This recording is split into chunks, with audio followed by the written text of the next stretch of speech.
Hi, meron naman tayong gagawing araw na to tungkol sa mga pagguhit.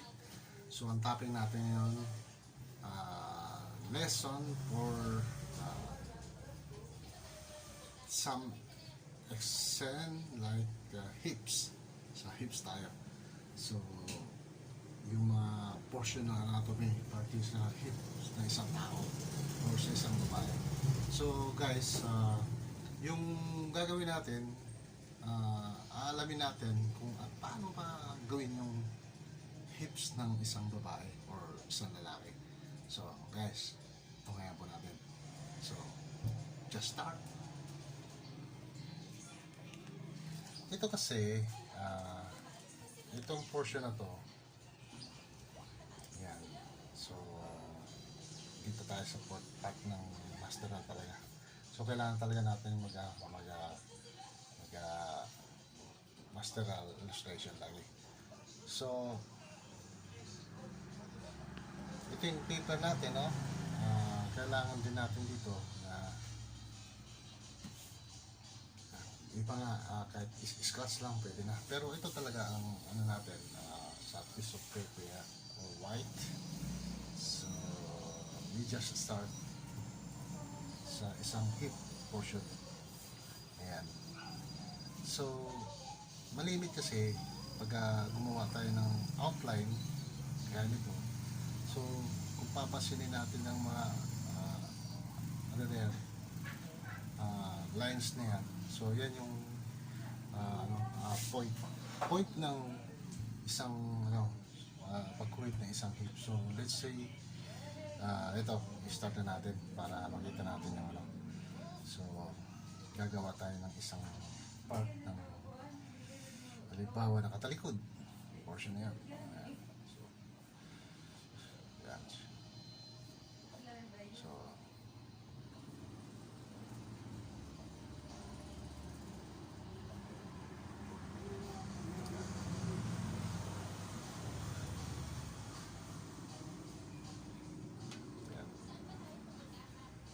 isang kunwaring maninga lang.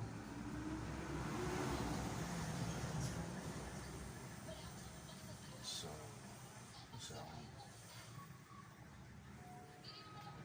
tawagin nilang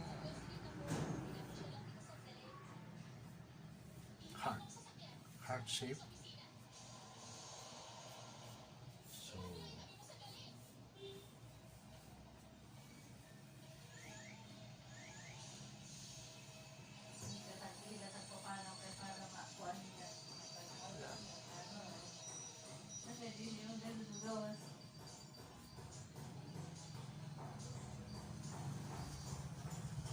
so yan ha.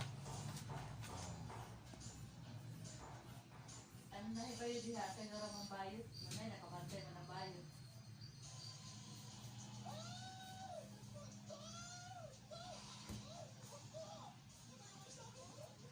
Yan, papapasin natin, hugisan na natin siya yung tulungan.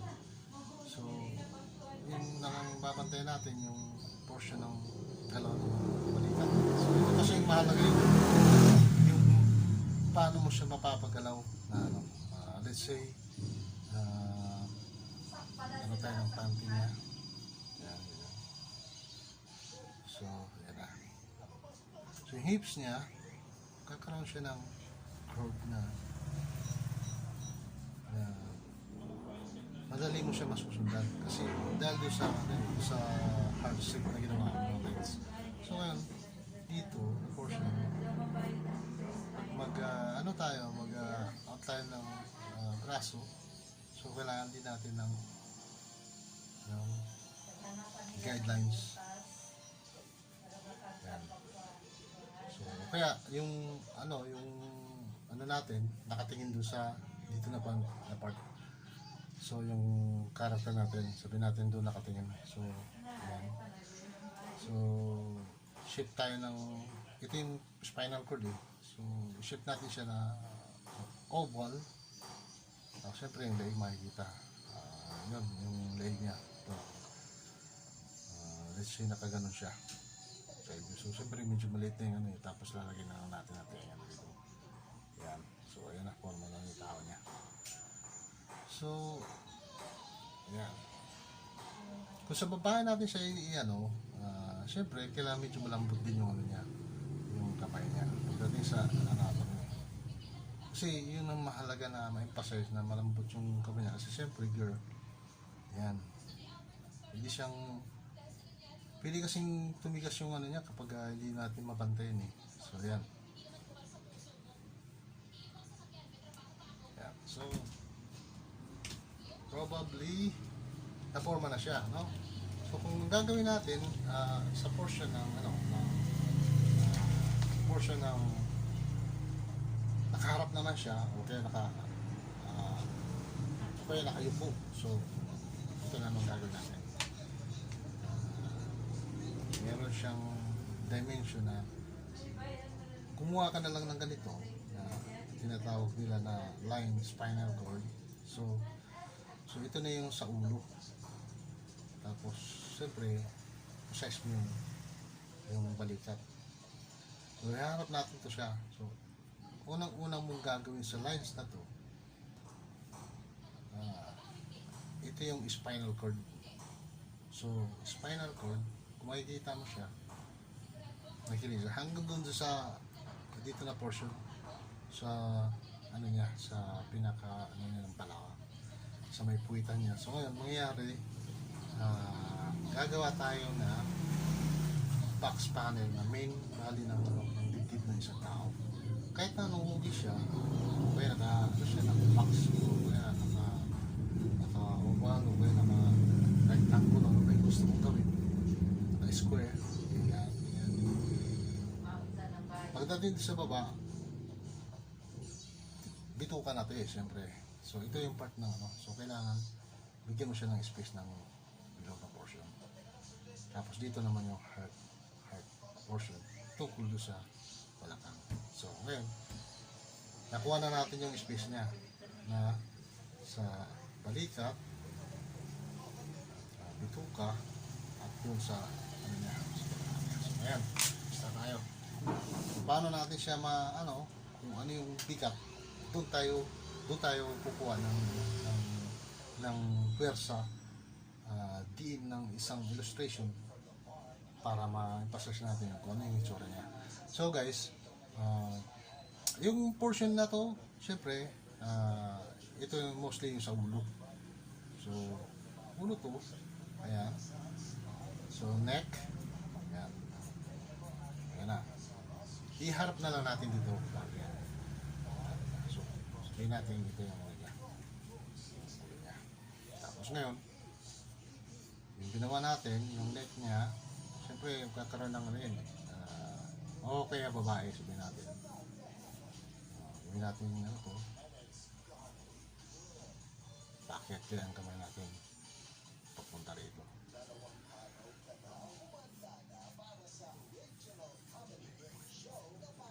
Ayan. So,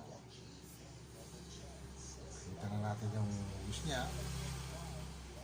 Ito naman sa baba. So, tatawa siya yung dalawang, siyempre yung important talaga yan na huwag siya maliligaw. So, ito na. Ito naman yung sa kamay na portion. So, ngayon, unti-unti natin siya mabuo. Guys. So, ito na yung portion na bababa siya. Actually, sa mga sanay, direct na nilang ginagawa. Pero, ito sa atin, ito yung masteral illustration at sketch na para hindi tayo maligaw na himawalay doon sa imagination. So ngayon, ang anatomy niya. So, siyempre, tiyan, pusod ko yun di ba? Ito na yung niya. Pwede mo siyang i-shift ng shift ng naka-forward siya dito, yung paa niya. O kaya yung biti niya. Yan. Tapos ito naman yung sa baba. So, kung tutusin, kita na natin yung shape ng katawan niya. Yan. Ito naman yung part ng kalang kamay. So ayan forma na natin yung katawan niya. Ayan. So hindi na tayo maliligaw kasi meron tayong guide eh. Basta mga guide na ito yung pinaka yung pinaka tinatawag na boobs part ng base ng ulo din, dito sa leg, sa neck. So braso hanggang tiyan, punta rito sa so madali mo na siyang i-apply yung niya. So guys, yung nakita natin kasi, kalimitan kasi, naliligaw tayo pagka ginawa natin yun, hindi natin malaman kung saan tayo mag-umpisa. So yun, ito, sa pamamagitan kasi nito, hindi siya mabibehind yung imagination mo pag gumawa ka ng isang figure. So kailangan talaga natin ng main, doon tayo babase sa spinal cord. Kasi yung line na pwede natin katuparan yung gagawin natin image kahit na anong bagay sa first line na gagamitin mo, doon mo may emphasize yung gagawa ka ng isang oval or circle or rectangle, triangle, etc. So doon natin mabubuo yung isang anatomy kapag sumunod tayo sa ganun. So ngayon guys, i-detail natin siya. So para maintindihan na yung talagang yung thickness ng bawat bigat, kasi yung pinakabigat kasi ng katawan, doon tayo babase kung saan doon tayo kukuha ng shading, etc. Kasi pag nakatayo lang ng ganun, kung walang bigat na portion, di ba, sa kaliwang balikat, okay, dito sa kanang balikat, kung wala siyang bigat, hindi mo siya maiintindihan yung drawing mo. So kailangan yung bigat, gravity, doon tayo magbe-base lagi sa bawat iisipin natin imagination sa isang figure o isang image na doon gagawin natin sa ating pagguhit. So nakaganyan ka, siyempre yung balikat ito, let's say example, nakaharap ako sa camera, tapos yung balikat pantay. So pag ganun, para ka lang nagpa-picture ng photo ID or ID, di ba? So ngayon, samantala kung isang bagay na maisip natin kung ano kaya yung isang figure, bumigat siya. Di ba? May inisip yung isang tao. Ganyan. So, nakaganon ka, automatic, nakaangat yung isang shoulder, tapos yung kabila nakababa. So, yun yung bigat niya, yung bigat na portion ng sinasabi ko. So, pag nakaganyan ka, so iisipin mo na mabigat yung part ng kaliwa, kanan, let's say, kaliwa. Hindi mo alam po kasi sarap kasi ng camera. So, ganun guys. So, bawat gagawin natin na kailangan yung bigat, doon tayo kukuha ng shade. Highlight and shading. So, gaya ng ginawa natin ngayon dito sa illustration natin na sketch na natin masteral. So guys, gagamit tayo ngayon ng blocking technicalities. So saan na ba yung pintel brush ko, nakalimutan ko. So kailangan natin ng buuin siya ng alumanay. So sketch natin sa siguro itong pen. Gamitan natin siya ng pen para ma-clear talaga yung dito. So guys, ito yung kanyang portion na, okay? So keep watch guys.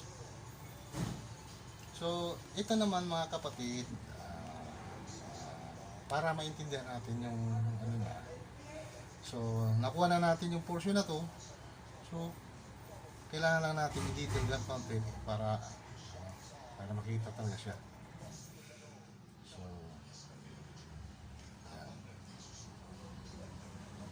Papansinin mo yung bigat niya dito banda, yung kagaya nito, yung balikat niya, huli mo na agad kung ano yung portion na gravity na yung sinasabi natin. So, ayan.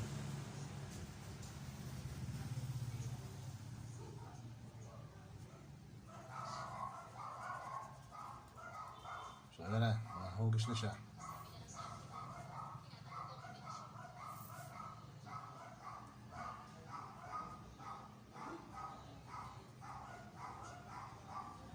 Magagawa mo na yung gusto mong gawin kapag nakita mo na yung ano niya,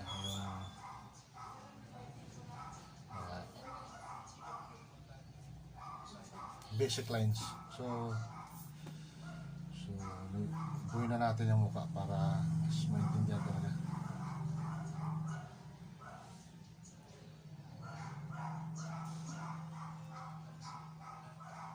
So yan na, guys.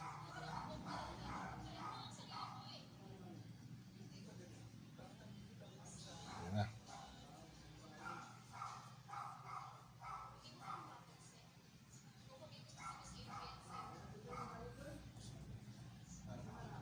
Lahat kasi ng illustration kapag wala sa point line ng vicinity point line, hindi mo siya talaga mabubuo. Marami yung nalilito dyan sa mga portion niya. So kagaya nito, kuha ko na yung ano niya, itsura niya. So pag-uusapan din natin yung mga part ng ano. Actually meron na akong may upload na tungkol sa mga portion ng mga face figure. So itong minamaster natin yun, yung anatomy, kasi marami kasi nagtatanong na paano ba siya buuin talaga yung hugis ng katawan isang babae, paano siya bumuo. Kasi minsan naman yung iba iniisip na baka hindi ko kaya rin bumuo ng yung tinatawag na body anatomy. So ito guys, yan, nakita nyo naman kung ano yung resulta niya. So yun ang imamasteral natin, yung part na yung bigat na sinasabi ko. So yan guys, okay na. So meron na naman siguro tayo natutunan guys dito sa ano na to. Palagay ko nakadagdag to sa mga inspired sa mga kababayan natin na mga mahilig dun sa gumuhit ng illustration gaya ng ginawa natin. So ito yung naging resulta niya. Ayan. Ayan. So pag-aralan natin maigi yung point ng